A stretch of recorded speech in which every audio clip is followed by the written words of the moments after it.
Hello everyone, in today's topic we are going to talk about chapter 5, Trigonometric Identities, specifically section 5.1, the fundamental identities.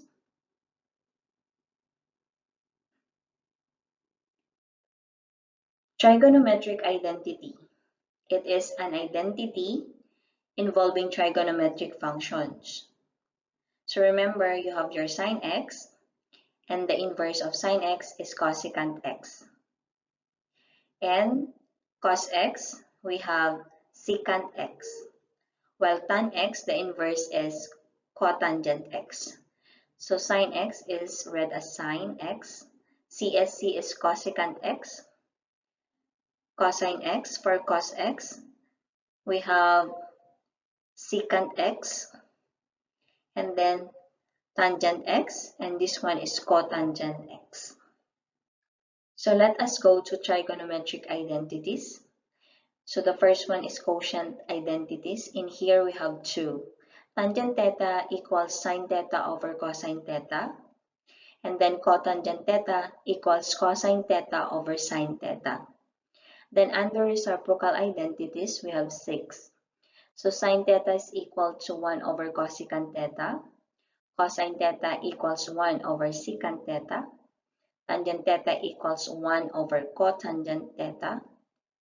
Then the reverse, cotangent theta equals 1 over tangent theta. Then secant theta equals 1 over cosine theta. Then cosecant theta equals 1 over sine theta. So under the Pythagorean identities, we have the three main identities. So from these identities, we can derive other identities. So sine squared theta plus cosine squared theta equals 1. Tan squared theta plus 1 is equal to secant squared theta. Then the last one, 1 plus cotangent squared theta equals cosecant squared theta. And then we also have negative angle identities. We have 6. So sine negative theta equals negative sine theta. So cosecant negative theta equals negative cosecant theta, as well as the others. So where did our Pythagorean identities come from?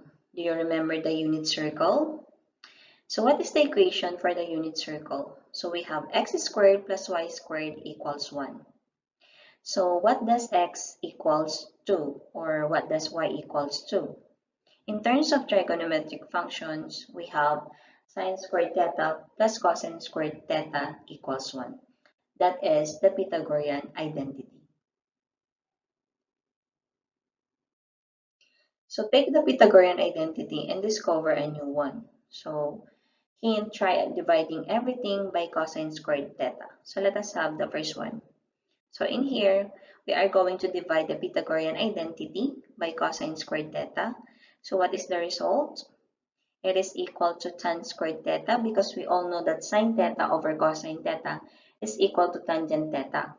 So it is equal to tangent squared theta plus 1. So cosine squared theta divided by cosine squared theta is equal to 1. And we all know the inverse of cosine is secant. So it is equal to secant squared theta. So this is the quotient identity, the reciprocal. So overall, it is another Pythagorean identity. So what's important is that you can remember the different identities. So let us try dividing everything by sine squared theta. So the result, it is 1 plus cotangent squared theta, which is a quotient identity, while the inverse of sine is cosecant, but we have sine squared, so we have cosecant squared theta. So this is quotient identity, as I have said a while ago, and this is a result of reciprocal identity. Overall, we have a third Pythagorean identity. Now, using the identities, we are going to find the trigonometric value. If tan theta is equal to negative 5 over 3, and theta is in quadrant 2, find secant theta. So in here, Look for an identity that relates tangent and secant. So we have tangent squared theta plus 1 equals secant squared theta. So from here, we are going to have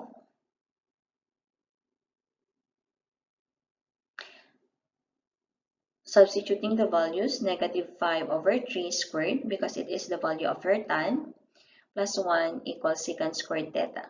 Then it is equal to 25 over 9. Then from here, we are going to add 1. So it is 34 over 9. And then we are going to extract the roots of 34 over 9 to get rid of the squared. So secant theta equals negative square root of 34 over 9. Or because 9 is a perfect square, so we have secant theta equals negative square root of 34 over 3. Why it is negative? Because take a look in quadrant 2. So in quadrant 2, tangent theta is negative. Okay?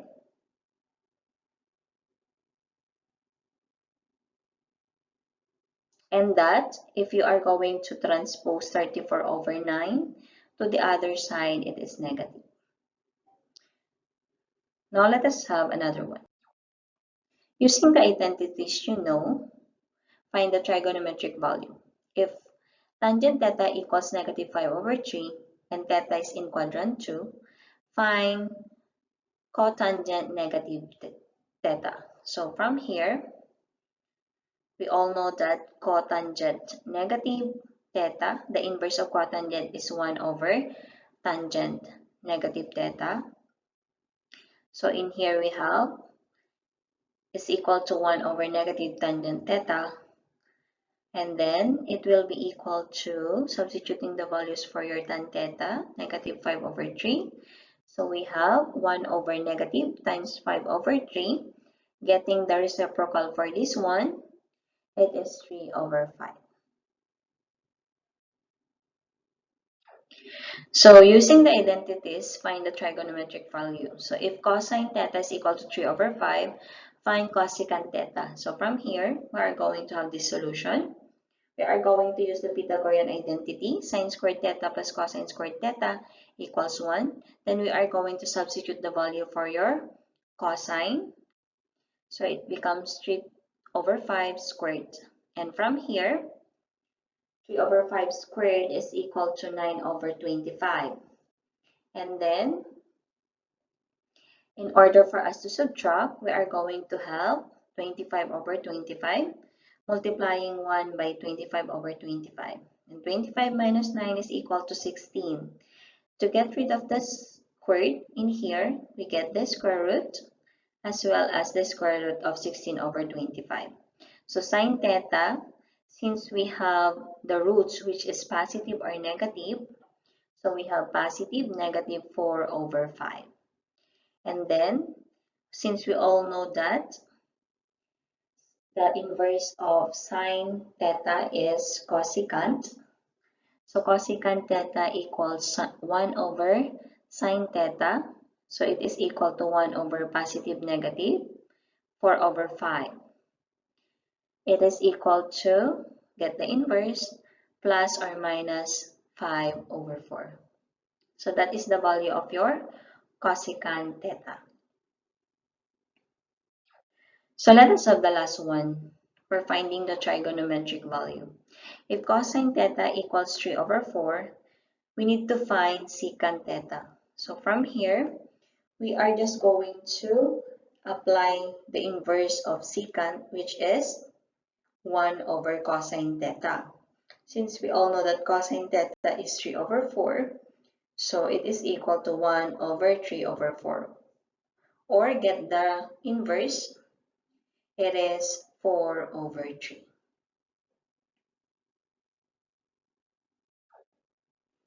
Now let's move on to simplifying trigonometric identities. So let us have example number 1. Let us simplify sine x times cotangent x. So in here, we are going to copy sine x, and we are going to simplify the value for cotangent x, which is cosine x over sine x. So we are going to cancel sine x in here, cancel, cancel. So the value is simply cosine x.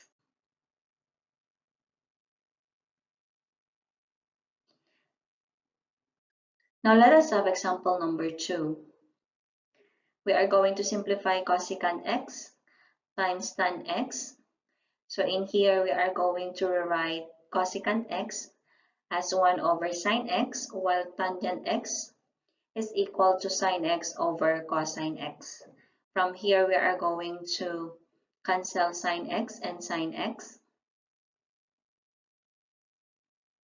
So multiplying further, we get 1 over cosine x. And we all know that 1 over cosine x, the reciprocal identity, we have secant x. So therefore, the product of cosecant x tangent x equals secant x. Now let us have example number 3. We are going to have tangent theta over cotangent theta. So in here, we are going to rewrite tangent theta as sine theta over cosine theta over rewriting cotangent theta as cosine theta over sine theta. And we are going to multiply sine theta over cosine theta times sine theta over cosine theta. Multiplying further, it is equal to sine squared theta over cosine squared theta. And from here, we all know that tangent theta equals sine over cosine theta. But in here, because it is squared, so the answer is tan squared theta. So dividing tan theta over cotangent theta, it is equal to tangent squared theta. So let us have example number 4 and the last example. So we are going to simplify cosine x plus sine x times tangent x. From here, we are going to copy cosine x and then plus sine x. Then we are going to write tan x as sine x over cosine x. Multiplying sine x times sine x, it is equal to sine squared x over cosine x. So that we can add the two, we are going to multiply cosine x by cosine x over cosine x plus sine squared x over cosine x. Simplifying further, cosine x times cosine x, it is equal to cosine squared x over cos x. Then we can add, so adding the numerators. So we have cosine squared x plus sine squared x over cosine x. We all know that cosine squared x plus sine squared x is equal to 1. So therefore, we have 1 over cosine x. In here, I just write sine squared x first plus before cosine squared x. So it's almost the same, okay? In order for you to understand why it became 1 under the Pythagorean identity. And we all know that 1 over cosine x under the reciprocal identity, it is equal to secant x. So therefore, cosine x plus sine x tangent x, it is equal to secant x. So thank you very much for watching the video. Hope you learned something today. See you again next time. Bye.